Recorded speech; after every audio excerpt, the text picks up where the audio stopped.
अस्सलामुअलैकुम नाज़रीन, KBN news channel में आप तमाम का तहे दिल से इस्तकबाल है। आइए आज की अहम खबर पर नज़र डालते हैं। मरकजी हुकूमत के शहरियत तरमीमी बिल के मरकजी काबीना में मंजूरी। कौमी सतह पर इसका निफाज के सिलसिले में मुख्तलिफ रजाकाराना तंजीमों की जानिब से इस बिल की मुखालिफत करते हुए टैंक बंड पर वाक़ मुजस्समे मखदूम पर खामोश एहतजाज मुनज़्ज़म किया गया और तमाम सियासी जमातों से इस बात का पुरजोर मुतालबा किया गया कि वो दोनों ऐवानों में इसकी शिद्दत के साथ मुखालिफत करें, बल्कि बिलखुसूस मुसलमानों, कबायलियों, हरिजनों, गिरिजनों, गरीब अफवाहों और दीगर तबकात के मफादात के खिलाफ है। शहरियत तरमीमी बिल सेकुलर इक़दार से आरी है। मुजाहिदीन ने रियासत हुकूमत के वज़ीर आला के चंद्रशेखर राव को शहरियत तरमीमी बिल से मुताल्लिक़ अपना मौक़िफ़ वाज़ेह करने का मुतालबा किया। इस दौरान एहतजाजियों की कसीर तादाद मौजूद थी।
हाँ, ठीक है। हाँ, तो मेरा नाम किरण कुमार है। मैं NAPM और रैतु स्वराज्य वेदिका संगठन के साथ काम करता हूँ। आज यहाँ पे बहुत सारे संगठन के लोग और बहुत सारे नागरिक यहाँ पे टैंक बंड के ऊपर शामिल हैं, क्योंकि हमने एक फोरम बनाया सिटीजन्स अगेंस्ट NRC और CAB, यानी कि नेशनल रजिस्ट्री ऑफ सिटीजन्स के अंदर असम में जो हो रहा है उसको पूरे देश में लागू करते हैं, ऐसा ऐलान किया है हमारे होम मिनिस्टर अमित शाह ने।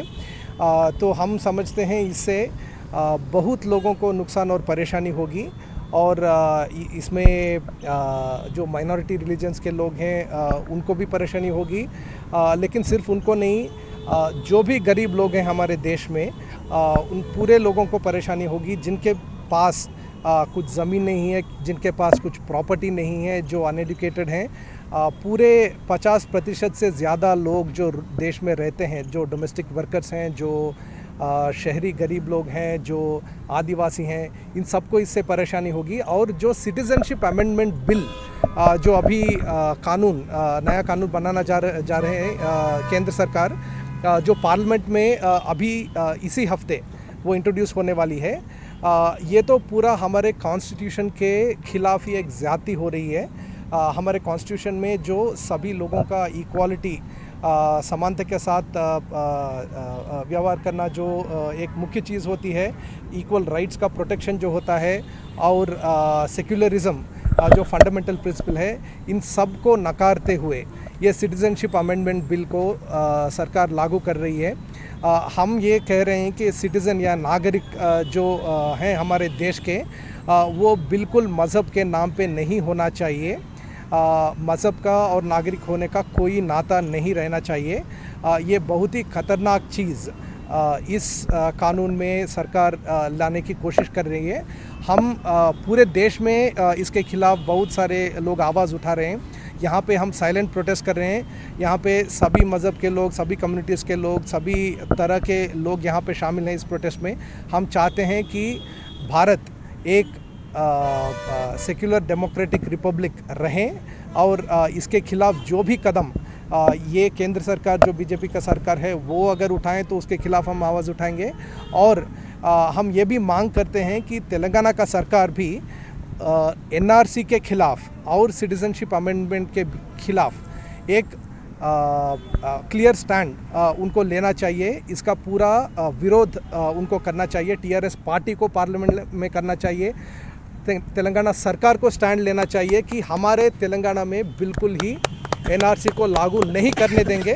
सिटीजनशिप अमेंडमेंट बिल को हम बिल्कुल उसके खिलाफ रहेंगे। हम सिर्फ टीआरएस पार्टी को नहीं, सारे पार्टीज, जो भी पार्टी ये मानती है कि हमारा देश अपने संविधान से चलना चाहिए, संविधान में जो भी पार्टी विश्वास करते हैं उनको पूरी तरह से सिटीजनशिप अमेंडमेंट बिल को का विरोध करना चाहिए। इसको पूरा बाहर फेंकना चाहिए।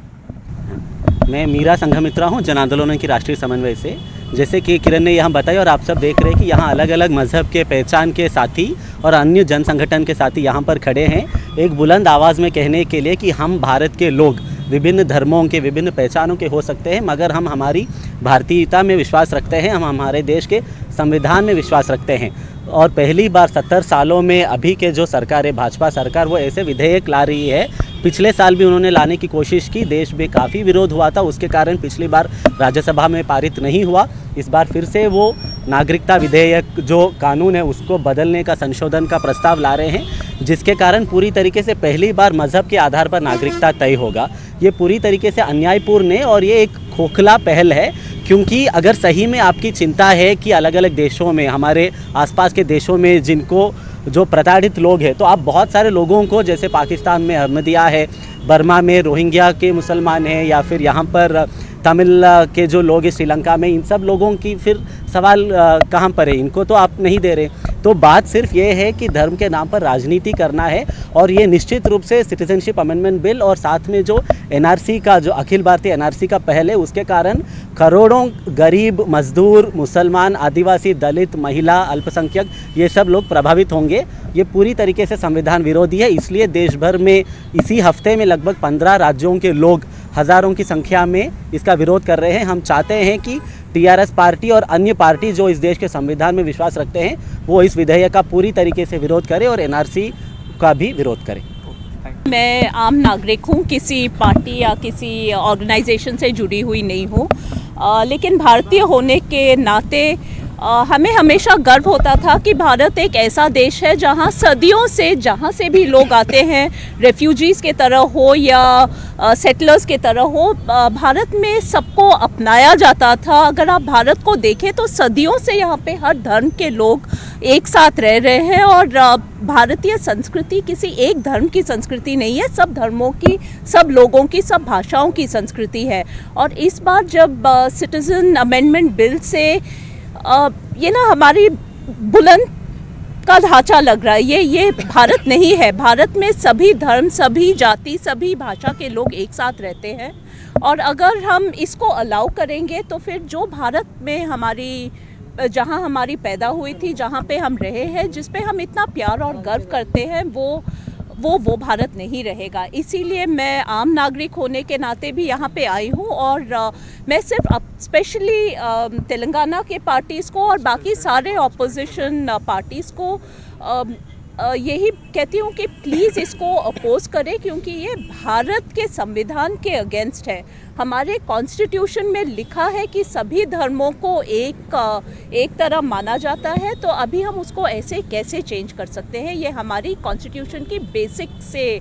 A1 टाउनशिप की एक और नई पेशकश, जहांगीर पीर दरगाह से 2 किलोमीटर पहले मल्टीनेशनल कंपनीज के करीब, जो कि बिल्कुल आबादी से लगा हुआ, बेंगलोर हाईवे से सिर्फ 5.5 किलोमीटर, बीटी रोड से लगा हुआ, तमाम डेवलपमेंट के साथ 5,50,000 में 100 गज का प्लॉट। A1 टाउनशिप में आपका ये छोटा सा इन्वेस्टमेंट आपका और आपके बच्चों का मुस्तकबिल बदल सकता है। आज ही तशरीफ लाएं और A1 टाउनशिप के इस प्रोजेक्ट से फायदा उठाएं। Office at pillar number 235 opposite fisheries department, Rajendra Nagar, Hyderabad. अगर आपने हमारे चैनल को अभी तक सब्सक्राइब नहीं किया है तो यहाँ पर रेड कलर का सब्सक्राइब बटन दिख रहा है, उसे क्लिक करें और हमारे चैनल को सब्सक्राइब कीजिए और साथ ही साथ बेल आइकन को भी क्लिक कीजिए, जिससे आपको ताज़ा अपडेट मिलती रहे।